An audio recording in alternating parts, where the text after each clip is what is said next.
ദൈവം നൽകുന്ന പുനർജന്മം. 1 രാജാക്കന്മാർ 19 അധ്യായം 1 മുതൽ 21 വരെ. ധ്യാനത്തിനായിട്ട് 4-ാം വാക്യം. ഇപ്പോൾ മതി യഹോവേ, എൻ്റെ പ്രാണനെ എടുത്തുകൊള്ളണമേ, ഞാൻ എൻ്റെ പിതാക്കന്മാരെക്കാൾ നല്ലവനല്ലല്ലോ എന്ന് പറഞ്ഞു.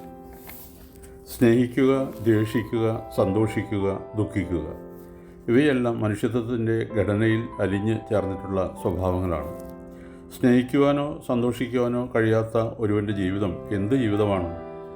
എന്നാൽ വൈകാരികമായ ബാലൻസ് തെറ്റിയാൽ നാം നിത്യ ദുഃഖത്തിലാണ്ടുപോകും. ജീവിതത്തെ ധന്യമാക്കി തീർക്കുന്ന വികാരങ്ങൾ തന്നെ കൊടിയ വേദനയിലേക്ക് നമ്മെ നയിക്കുമെന്ന് സാരം.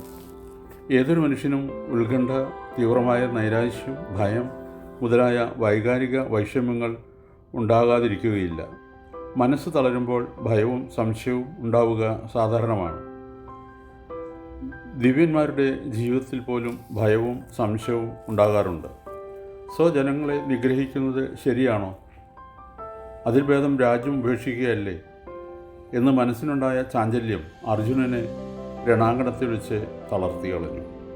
അമ്പും വില്ലും അദ്ദേഹത്തിൻ്റെ കയ്യിൽ നിന്ന് താഴെ വീണുപോയി. ഈ സമയത്ത് കൃഷ്ണൻ നൽകിയ ധർമ്മോപദേശത്താൽ അർജുനൻ്റെ മനസ്സുമുടുപ്പ് നീങ്ങുകയും അത് അദ്ദേഹത്തെ പൂർവാന്തികം കർമ്മോത്സുകനാക്കുകയും ചെയ്തു. അത് അർജുനൻ്റെ പുനർജന്മമായിരുന്നു. ദൈവത്തിൽ നിന്ന് നാം പ്രാപിക്കുന്ന പുനർജന്മം മാത്രമാണ് ജീവിതത്തെ നേരിടാനുള്ള ധൈര്യം പ്രദാനം ചെയ്യുകയും ഭയവും സംശയവും നീക്കുകയും ചെയ്യുന്നത്. എല്ലാ മനുഷ്യർക്കും ഈ വീണ്ടും ജനനം ആവശ്യമാണ്. ബൈബിളിലെ പല മഹാസിദ്ധന്മാരെയും ഭയവും സംശയവും ബാധിച്ച സന്ദർഭങ്ങൾ ഉണ്ടായിട്ടുണ്ട്. സ്വന്തം ജനത്തിൻ്റെ ആത്മീയമായ പാപ്പരത്വത്തെക്കുറിച്ച് ഓർത്ത് വിലപിച്ച യിരെമ്യാ പ്രവാചകൻ തപ്ത ഹൃദയനായി സ്വന്തം ജന്മത്തെ ശപിക്കുന്നു. സ്നാപക യോഹന്നാൻ കാരാഗ്രഹത്തിൽ അടയ്ക്കപ്പെട്ടപ്പോൾ ക്രിസ്തു തന്നെയാണോ സാക്ഷാൽ മശിഹ എന്ന് സംശയിച്ചു. ഇതുപോലെ ദൈവത്തെക്കുറിച്ചും അവിടുത്തെ കരുതലിനെക്കുറിച്ചും സംശയിക്കാത്തവർ കാണുകയില്ല. കടുത്ത നൈരാശ്യത്തിൻ്റെ പിടി മുറുകുമ്പോൾ മരിച്ചാൽ മതി എന്ന് നാം ആഗ്രഹിച്ചു പോകും.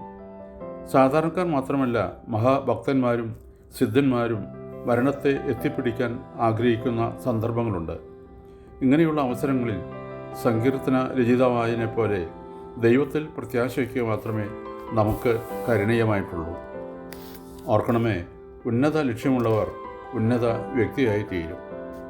18-ാം സങ്കീർത്തനം 16-ാം വാക്യം. അവൻ ഉയരത്തിൽ നിന്ന് കൈനീട്ടി എന്നെ പിടിച്ചു, പെരുവെള്ളത്തിൽ നിന്ന് എന്നെ വലിച്ചെടുത്തു. ദൈവം അനുഗ്രഹിക്കട്ടെ. പ്രാർത്ഥനയോടെ കർത്തൃശുശ്രൂഷയിൽ എളിയ ദാസ്.